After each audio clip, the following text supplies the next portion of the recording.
Imagine que você já é acostumado a ter pessoas ao seu redor a odiando. No entanto, a sua vida começou a ficar em perigo no momento em que esse sentimento aumentou para tentativas de acabar com ela. Ao mesmo tempo em que enfrenta esta loucura, acaba conhecendo um homem egocêntrico que, pelo incrível que pareça, será quem irá salvar a sua vida, mas ele esconde um segredo que irá mudar completamente o sentido das coisas.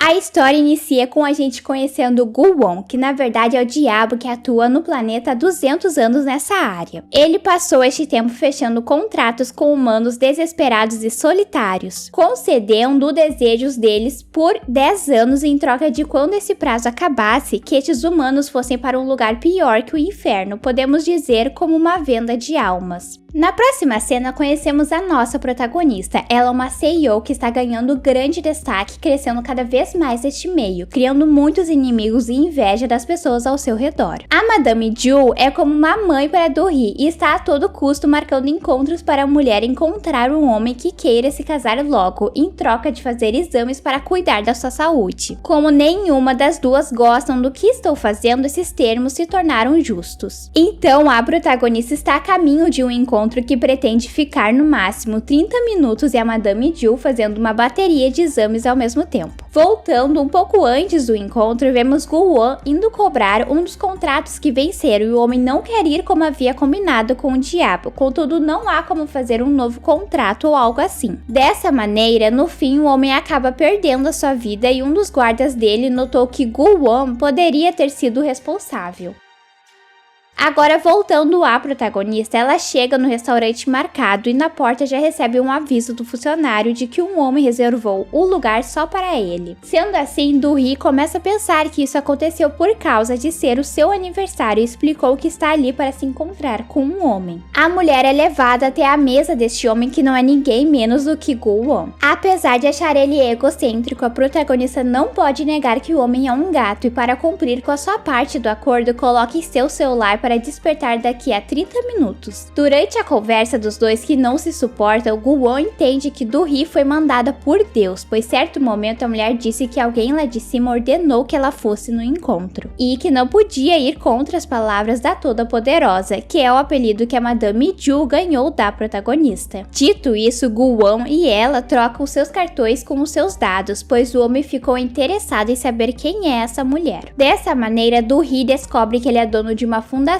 que apoia artistas tradicionais e monta apresentações que ganham algum sucesso. Como Gu-won ainda está tentando entender a situação, a mulher explica para ele o que significa o encontro às cegas e nesse momento ele pergunta para ela a razão de Deus Todo-Poderoso ter feito isso. E é aí que a protagonista esclarece que foi a Madame Ju a responsável, não quem ele entendeu que era, e isso causa uma risada sincera no homem. Logo, o despertador toca avisando que Do-hee já pode ir embora, portanto ela se despede e logo depois de se levantar, alguns homens aparecem. Eles trabalhavam como guarda para aquele homem que Gu-won foi buscar a alma mais cedo. Por estarem ali em busca de um acerto de contas, eles saem empurrando todos que estão em seu caminho. Sendo assim, o funcionário que estava levando um bolo para a mesa de Gu-won acaba sendo atingido e a comida voa na direção da mulher. Do-hee é salva de levar um bolo no seu rosto por Gu-won, mas em seguida vai para o banheiro para se recompor. Enquanto isso, os homens começam uma luta contra Gu-won e eles só conseguem tirar ele do sério quando destroem um bolo que o homem havia reservado há algum tempo, que acabou ficando só na vontade no fim. Posto isso, Gu-won usou seus poderes e prendeu todos que estavam atrapalhando a sua paz no jornal que estava lendo. Já Do-hee no banheiro começou uma conversa consigo mesma se aquele bolo que quase atingiu seria para o aniversário dela e ficando animada com a ideia, até retocou a sua maquiagem. Quando volta para Gu-won, a protagonista percebeu que o seu suposto bolo estava destruído e vai embora depois do homem dizer que não era para ela, pois o aniversário da mulher não significa nada para ele e assim acaba o encontro às cegas, que foi um desastre do início ao fim. Na próxima cena vemos que Do-hee faz parte do grupo Mirai, é uma empresa muito acima das outras, uma das 10 melhores da Coreia, que no momento se encontra em guerra civil e a diretora, a responsável pela criação, é a Madame Ju. Em seguida vemos a família dessa senhora, todos se reúnem com ela por somente um motivo. motivo: herança e poder. Ela sabe a índole de cada um de seus filhos e as suas respectivas famílias. Ao seu redor também está o seu sobrinho e Do-hee, que não é parente de sangue desses sanguessugas. Os dois é o que a Madame Ju tem mais próximo de uma relação sem interesses, apesar do relacionamento com seu sobrinho ser mais sobre negócios e fria a maior parte do tempo. Ela confia bastante nele. A protagonista sabe que os herdeiros a enxergam como um vírus, entretanto, ao invés de serem hostis, eles sorriam e usam isso como uma arma. Cada um que é do sangue da família está nessa guerra civil, para saber quem que irá tomar conta do grupo Mirai e assumir o cargo da Madame Ju. Voltando a Do-hee no carro, ela recebe uma ligação do chefe financeiro do grupo Mirai e o homem quer dar uma informação muito importante para ela, que poderia até a tornar presidente da empresa. No entanto, aparentemente, a protagonista não quer ser arrastada para essa briga e no fim acaba deixando essa ligação de lado. Em seguida, a Madame Ju mandou uma mensagem para Do-hee falando que irá primeiro do que ela desse mundo e que irá encontrar no céu, o que resulta com que a protagonista mude a rota de seus compromissos e vá para o hospital para saber se a senhora está bem. Quando Do-hee chega e se depara com a Madame Ju de olhos fechados e no meio do desespero, a protagonista pega a mão dela e começa a chorar, mas a senhora abre os seus olhos e brinca com a pegadinha que acabou de fazer. Logo depois, a Madame Ju surge com um bolo e deixa em cima de sua cama fazendo uma surpresa para sua pirralha, que é o jeito carinhoso dela chamar Do-hee. Aparentemente, a protagonista não gosta de comemorar o seu aniversário, mas a Madame Ju sempre fez isso por ela. Enquanto as duas conversam sobre como foi o encontro, Do-hee acaba descobrindo que o seu date foi com a pessoa errada, pois a Madame Ju mostrou a foto do homem que era para ela ter encontrado, e não é nada parecido com Gun-wan. A sua secretária aparece e fala que acabou de ficar sabendo que a pessoa responsável na agência de encontros a mandou para o lugar errado, o que deixa a protagonista com muita vergonha da maneira que agiu com ele. E isso explica a razão dele não estar entendendo o que estava acontecendo. Desse modo, a secretária de Do-hee liga para Gun-wan pelo número que estava no cartão que ele entregou e fala que, para recompensar a confusão, a empresa gostaria de pagar um almoço para ele. Contudo, o homem recusa, dizendo que não precisa disso e desliga. De seguida, Madame Ju pega o seu celular e começa a ver para marcar um outro encontro para a protagonista, mas Do-hee pede que ela não faça isso e diz que se a senhora quer tanto um casamento, deveria ser a própria Madame Ju a fazer isso. Então a senhora tenta explicar para ela que é importante Do-hee ter alguém que possa confiar, apesar de ter passado a vida toda dizendo para a garota que não podia confiar em ninguém, mas a Madame Ju comenta que a protagonista vai saber quem será a pessoa certa, pois até quando ela atrair, você irá pensar que ela deve ter tido motivo e desculpar. Do-hee não acredita que possa ter alguém assim, e a Madame Ju a surpreende ao dizer que a protagonista é essa pessoa para ela. A seguir, Madame Ju pega uma caixinha que contém duas alianças e fala para Do-hee usar os dois anéis até achar alguém que mereça um do par. Ela pede também que a protagonista comece a celebrar o seu aniversário e pare de pensar que é o aniversário de morte dos pais dela. Depois de sair do hospital, Do-hee irá dirigir sozinha até um outro lugar, pois dispensou a sua secretária por hoje. Na próxima cena, vemos que aquele chefe do setor financeiro que havia ligado para a protagonista foi atacado no banheiro da empresa por uma pessoa misteriosa que é uma marca na parte de trás do seu pescoço. Depois, a cena corta para Gun-wan na sua empresa. Ele enfrenta uma competição da Estrela Jean contra o seu mordomo para saber quem é o humano que o demônio mais gosta. Vale ressaltar nessa parte que a Estrela Jean é apaixonada por Gun-wan há muito tempo, mas ele não parece ter esse mesmo sentimento por ela. A única coisa é que o demônio parece ter um apreço por seus poderes e a paz que ele sente vivendo dessa forma nos últimos 200 anos, desejando que isso nunca acabe. Voltando à protagonista, ela ia se encontrar com Su-wan, a filha da Madame Ju, em um hotel. Contudo, quando chegou no lugar, a mulher já tinha ido embora. Do-hee está atrás dela por ter descoberto que ela foi a responsável por um furo na empresa e quer a colocar contra a parede por isso. Então, para não perder a viagem, Do-hee aproveitou para ir na beira da praia que tinha ali perto e só lembrou de uma memória com seus pais. A protagonista compra uma bebida para ficar tomando sentada na areia e quando passa da meia-noite, ela suspira agradecendo que o seu aniversário amaldiçoado finalmente tenha acabado. Em seguida, um homem se aproxima perguntando se Do-hee tinha chamado o motorista e como a mulher realmente fez isso, acreditou que era ele e entrou no carro. Entretanto, no caminho, quando a protagonista vai mexer no seu celular, percebe que o motorista que ela tinha chamado não chegou a mexer a sua localização no aplicativo. Dessa forma, tudo indicava que esse homem não era a pessoa certa que ela esperava. Do-hee conseguiu perceber que na parte de trás do pescoço dele havia uma marca marca, a mesma que vimos naquela pessoa que atacou o chefe financeiro, e a mulher, apesar de estar com muito medo, bate de frente com ele, perguntando quem foi o responsável por mandar ele até ela. Nesse momento, o homem para o carro e diz que Du-hee fez a pergunta errada, que ela deveria perguntar qual era a razão dela perder a vida, e já respondendo, indo para cima dela para atacá-la, o homem diz ser tudo por causa da Madame Ju. Lutando muito para conseguir escapar, em certo momento a protagonista conseguiu sair do carro e, correndo no meio da neblina, ela se depara com Gu-won vindo na sua direção. O homem está ali por mais cedo ter procurado um humano para o seu próximo contrato e conseguiu localizar Du-hee pelo desespero que ela estava sentindo no momento. Por mais que a protagonista desconfiasse que o homem que estava perseguindo pudesse estar em um esquema com Gu-won, ela fez a escolha arriscada de ir até ele para pedir ajuda. E no meio do desespero, aceita fechar um contrato com ele, mesmo sem saber as condições. Entretanto, antes de acontecer aquele esquema de assinatura com o sangue dela, Gu-won diz que vai acabar com o perseguidor por não ter gostado dele. Então, enquanto o homem faz isso, Du-hee corre até o carro e, antes de conseguir o ligar, acaba levando um susto com o homem do perseguidor sendo arremessado para cima do veículo. Antes que Gu-won pudesse chegar no banco do motorista, a mulher saiu do carro e tentou se esconder naquela proteção que tem para evitar que os veículos despencam. Mas o homem acabou encontrando da mesma forma, e quando Gu-won estende a sua mão para Du-hee, o perseguidor entra no carro, dá partida e vai na direção dos dois. O demônio até tenta parar o veículo, mas seus poderes parecem ter parado de funcionar, e o resultado é com os dois caindo no mar, o que era melhor do que serem esmagados pelo carro. Na água, a protagonista tentou levar Gu-won, que estava desacordado, para cima, mas acabou perdendo as suas forças e ficou inconsciente também. Nesse momento, a tatuagem que estava no homem foi para ela. Na próxima cena, vemos que os dois conseguiram ir para a superfície, mas Gu-won não está entendendo a razão de seus poderes terem sumido e estarem agora com Du-hee. Ele até tenta perguntar para ela o que foi que ela fez, mas a protagonista desmaia em seguida. Quando ela acorda, está em um quarto no hospital e a sua secretária a acompanha, junto com Gu-won. Depois que a secretária sai do cômodo, Gu-won fala que deu a descrição do homem que tentou tirar a vida deles para a polícia, que inclusive ela está muito bem detalhada e conta a razão de estar ali até agora, que é por causa da tatuagem. Só nesse momento que Du-hee percebe o que há no seu pulso e ela não gosta do que vê. A mulher até diz que vai tentar remover a laser, mas Gu-won pede para que ela não faça isso até eles entenderem a razão dela ter saído dele.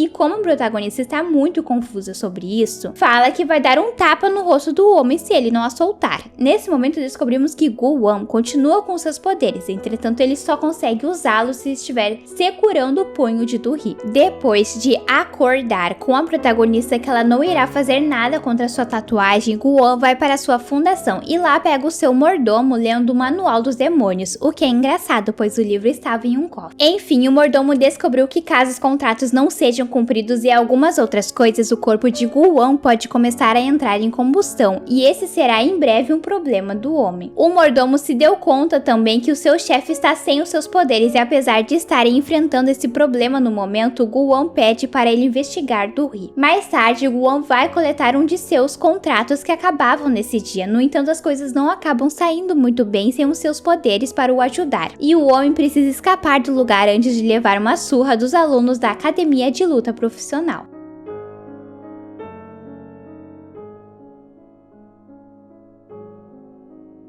Na próxima cena, vemos o homem que tentou tirar a vida do casal. Ele usou uma máscara em seu rosto que fazia parecer que ele tinha outra aparência. Dessa forma, acredito que não seja tão fácil assim da polícia o localizar. O homem é meio estranho e parece ter algum problema em sua pele que o faz ficar sempre acossando, e por isso ele tem aquela marca atrás do seu pescoço. Ele é interrompido quando o dono do prédio bate em sua porta querendo conhecer quem são as pessoas que estão vivendo no lugar, pois segundo ele, apesar de sempre pagar em dia, tem curiosidade para conhecê-las, e como o senhor percebeu a mão ensanguentada do homem estranho, o estranho resolveu o chamar para dentro do prédio e acredito que tenha se livrado do dono. Agora voltamos para a protagonista que está com a Madame Ju no jardim da senhora. Du-hee se lembrou sobre o que o perseguidor havia lhe dito e pergunta para a Madame Ju se ela está escondendo alguma coisa, mas como a senhora nega, a protagonista decide confiar nela. Em seguida aparece o sobrinho da Madame Ju para mostrar para ela os relatórios da empresa e como Do-hee vai embora logo, o homem diz que irá pegar uma carona com a protagonista. Antes de irem, a Madame Ju sugere que eles se casem, pois os dois gostam muito de trabalhar e sempre foram os que mais se davam bem da família, mas Do-hee comenta que isso seria muito estranho. No carro, é Silk-hun quem assume o volante, no entanto por pouco tempo, pois ele freia bruscamente o veículo quando escuta que a protagonista teve um encontro às cegas. Isso resultou com que a secretária batesse o rosto e o seu nariz começasse a sangrar, então ela assumiu o volante para que chegasse em segurança até o destino deles, enquanto os primos dão risada nos bancos traseiros. Cortando a cena, vamos para Gu-won, que está tentando encontrar alguma coisa sobre a transferência da sua tatuagem no manual do demônio, mas infelizmente não há nada lá sobre isso. Contudo, nem tudo está perdido, pois seu mordomo chegou com a pesquisa sobre Do-hee e descobrimos que ela não é da origem de uma família rica. Seu pai foi um dos fundadores da Mirai Electronics, que é a matriz do grupo junto com a presidente, e a sua mãe era cabeleireira e administrava também um salão de beleza. Há 17 anos, a protagonista perdeu seus pais em um acidente de carro quando tinha apenas 11 anos. Foi a Madame Ju quem a acolheu e cuidou da garota até então. Apesar de ter namorado algumas pessoas, Do-hee sempre terminava com os seus relacionamentos por não ter tempo para eles, já que os estudos e o seu trabalho eram tudo para si. Voltando à protagonista, ela finalmente consegue se encontrar com Soo-won, e resumindo a conversa das duas, Do-hee mostra para a mulher que também tem coisas que pode usar contra ela se quiser. Da mesma forma que Soo-won foi atrás de sua empresa e deixa claro que ela não vai querer começar uma guerra contra a protagonista. Na próxima cena, vemos a Madame Ju no confessionário da igreja. Ela está falando sobre temer sobre uma coisa, mais do que ir para o inferno, e ter receio de que ela, aqui a senhora não diz o nome da pessoa, não a perdoe. Em seguida, vemos uma pequena cena que envolve um acidente que a Madame Ju sofreu. Um carro parece ter explodido, e com o impacto ela adquiriu os problemas nos joelhos, que é o motivo dela usar bengala até hoje. Nessa memória, aparece também um celular com a tela quebrada, recebendo uma ligação de Do-hee. Enquanto isso, o mordomo de Gu-won acaba deixando escapar para a Estrela Jean que o chefe deles está sem os seus poderes. E falando no demônio, ele se encontra com Do-hee para ver se conseguia de volta os seus poderes. A protagonista até tentou pagar pelo almoço desastroso que tiveram no outro dia, mas o homem apenas pediu para que ela fosse com ele para um lugar. Gu-won a levou até os contratos que ele não tinha conseguido finalizar mais cedo, e com os seus poderes de volta foi fácil. Depois eles vão até um estacionamento de carros para os casais apaixonados fazerem aquilo, e diz que quer testar uma coisa com ela. Gu-won a guia para fora do veículo e eles param na frente de um rio. Em seguida o homem pergunta se ela consegue segurar a sua respiração, e nesse momento a protagonista pensou que ele ia a beijar. Contudo, Gu-won faz com que os dois caiam na água e lá embaixo ele tenta fazer de tudo para que a tatuagem volte para si, mas nada funciona. Isso só resulta com que Do-hee fique muito braba e começasse a brigar com ele, pois já é a segunda tentativa de tentarem tirar a vida dela em menos de 48 horas. A mulher está exausta e começa a entrar em pânico. Depois de se acalmar, ela vai até o veículo de Gu-won para pegar a sua bolsa e entregar o dinheiro que não tinha aceitado para que não tenha mais pendências entre eles. Assim, a protagonista segue o seu caminho. Na próxima cena, vemos que o perseguidor colocou os pertences do chefe financeiro que ele havia atacado em uma embalagem e deixou em um armário. Depois, uma outra pessoa pegou esta mesma embalagem ao entrar no telefone do chefe financeiro e descobre que a última pessoa que o homem havia ligado era para Do-hee. Podemos notar também que quem pegou a embalagem por último está com um isqueiro na sua mão. Agora veremos várias cenas pequenas soltas, e em uma delas um homem que tem a pele toda marcada aparece na recepção de uma clínica de saúde mental, se coçando muito e parece não estar muito bem mentalmente. Outra é Soo-won surtando no telefone pedindo para que alguém publique um artigo e que ela irá pagar uma boa quantia por isso. Em seguida ela promete que irá acabar com a vida de Do-hee. A próxima que aparece é a protagonista atravessando a rua e para quando lê no telão a notícia de que o chefe do financeiro que havia ligado foi encontrado sem vida. Após isso, uma moto se aproxima em alta velocidade de Do-hee e tenta jogar um líquido nela.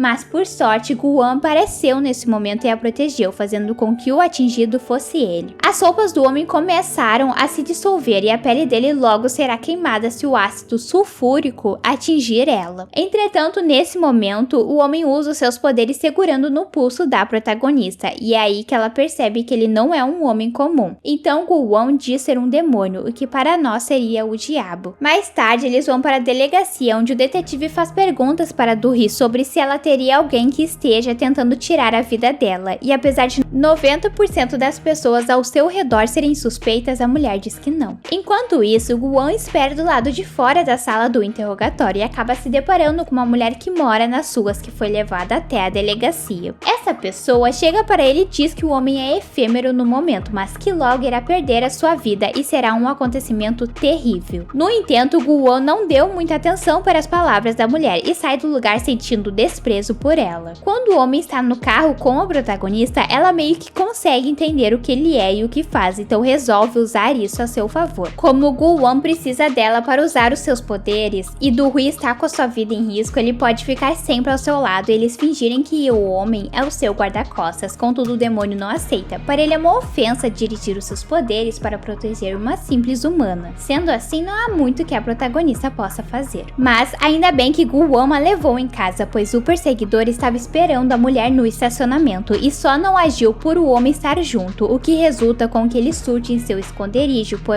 as tentativas estarem sempre falhando. Sozinho em casa, Do-hee até mandou uma mensagem para Guan dizendo que irá transformar a tatuagem dele em um porquinho se ele não aceitar ser o seu guarda-costas. Entretanto, isso não surte o efeito que ela esperava. Depois, a protagonista assiste a reportagem sobre o chefe financeiro e decide ligar para Madame Ju para saber se está tudo bem na empresa.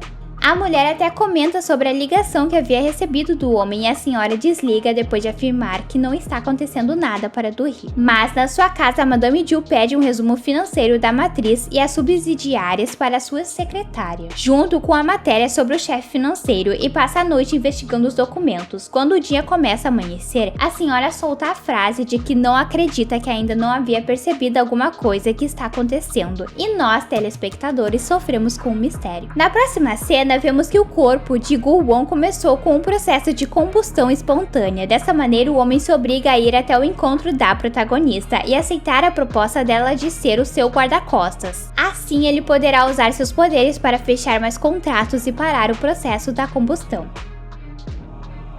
Então o homem vai para o seu primeiro contrato com Do-hee do seu lado. Ele faz a proposta para a mãe que tem a sua filha com câncer muito severo, de que irá a salvar, se a mulher for daqui a 10 anos para o inferno. E para ajudar a sua menina, a mãe diz que aceita ir para lugares bem piores, então acaba aceitando. Depois que saem do hospital, Guan fala de seu costume sobre sempre comer algum doce depois de fechar um contrato. E a protagonista começa a expressar o seu desprezo que está sentindo por essa atitude dele de usar a desgraça dos outros ao seu favor, o que o faz realmente um demônio. Do-hee explica para ele que a garotinha salva provavelmente vai sentir culpa se descobrir o que a sua mãe fez para salvar.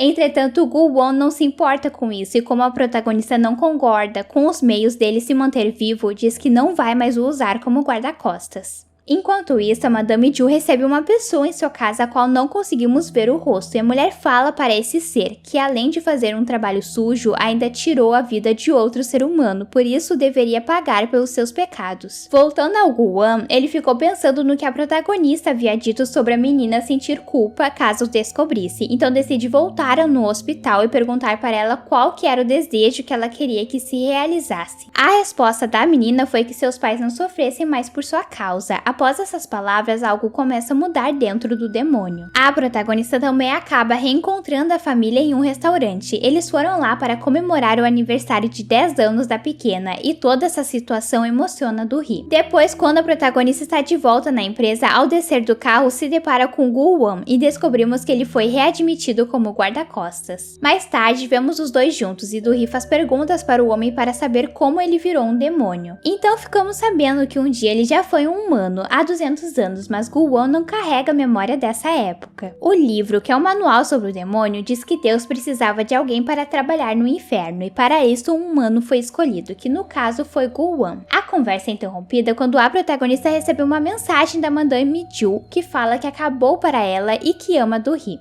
Essas palavras deixam a mulher preocupada e o sentimento aumenta quando a senhora não atende o celular. Então os dois vão até a casa da Madame Ju, que é encontrada em seu jardim e parece estar desacordada. A protagonista tenta fazer com que a senhora desperte, contudo não consegue algum resultado e isso começa a desesperar Do-hee, que quando se dá conta do que aconteceu, desaba a chorar. Ela até pede a ajuda de Guan, mas o homem não tem o poder de trazer os mortos à vida. No dia seguinte acontece o velório da Madame Ju. Jill, e a cerimônia lembra a protagonista de quando seus pais se foram. A pequena Do-hee de 11 anos não queria chorar e se culpava por eles terem sofrido o acidente, pois a menina queria que eles viessem logo comemorar o aniversário com ela. Sendo assim, quando a senhora apareceu na vida da protagonista pela primeira vez, ainda não tinha esse amor por ela. Mas nesse dia ajudou a menina a entender que ela deveria pôr para fora os seus sentimentos e chorar pela morte de seus pais, que não era sua culpa. Voltando a Do-hee, a guerra contra ela começou assim que a Madame Jill não estava mais entre nós, e todos da família de sangue passaram a deixar explícito o quanto que não a queriam no meio deles, menos Silk-Hun. Em certo momento, depois de ter visto todos se divertindo nesse dia triste, a protagonista decidiu que não conseguia mais continuar ali, então vai em direção ao jardim, que era um lugar de refúgio para Madame Jill.